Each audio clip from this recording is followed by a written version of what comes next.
In Galatians 5, verse 11, we read the following words that Paul wrote, "But if I, brothers, still preach circumcision, why am I still being persecuted? In that case, the offense of the cross has been removed."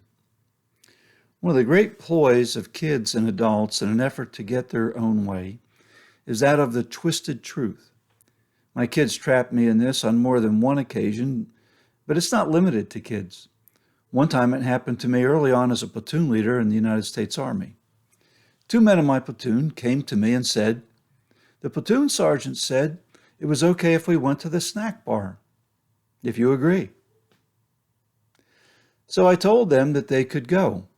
A while later I spoke with the platoon sergeant and he said, "Why did you let those two guys go?" I informed them they told me that you said it was okay.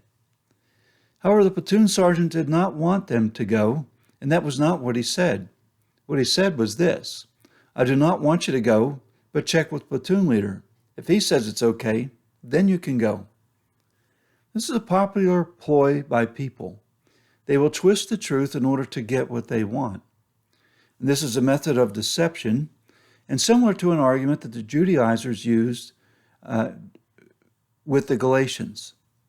Their accusation was that Paul had been preaching circumcision according to the law. Now, there were two possible arguments that they may have presented.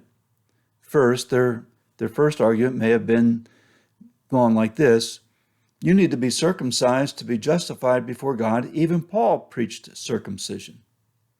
And frankly, it was true. But it is a twisted truth. It is true that prior to Paul's conversion, prior to him meeting the Lord on the Damascus Road, and when he understood things and understood the doctrine of grace, he did, as a Pharisee, preach that one must be circumcised according to the law. However, their point was a half-truth, because after Paul's conversion, he in no way preached the necessity of circumcision or legalistic obedience to the law for justification. A second argument may have pointed to the fact that Paul circumcised Timothy, showing that he felt circumcision was essential. Now, Paul writes in Acts chapter 16, verse 3, we read this: "Paul wanted Timothy to accompany him, and he took him and circumcised him because of the Jews who were in those places, for they all knew that his father was a Greek." However, the reason that Paul circumcised Timothy was not to make him more acceptable to God. It was not for his justification before God, but because of the Jews who were in those places. It was to appease the Jews in that area, for they knew that Timothy's father was a Greek and that his mother was Jewish.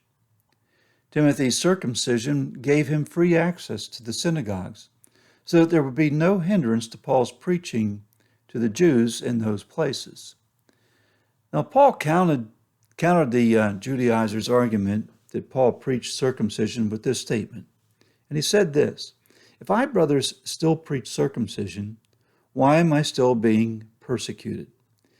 In other words, if Paul experienced persecution by the Jews because of his message, and if his message was preaching the same things that the Judaizers preached, then why would they persecute him and oppose his message?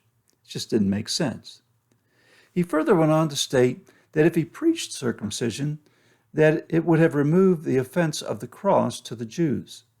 Yet the cross was an offense to them, as they held that God's approval was earned by man's legalistic obedience to the law, and thus not truly by grace and the finished work of Jesus on the cross.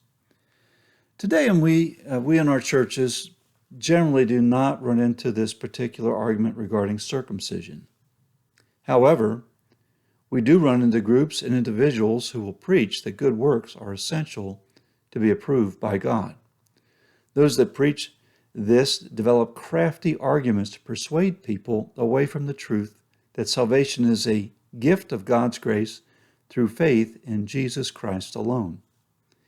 Now, if you hear anyone who preaches works or works plus grace for salvation, carefully examine the Scriptures, because in doing so, you will discover the truth and see the error of their deception. In many cases, they will either twist the truth of the Scriptures or present half-truths taking out of context from the Bible. Use discernment, biblical discernment, and you will know the truth.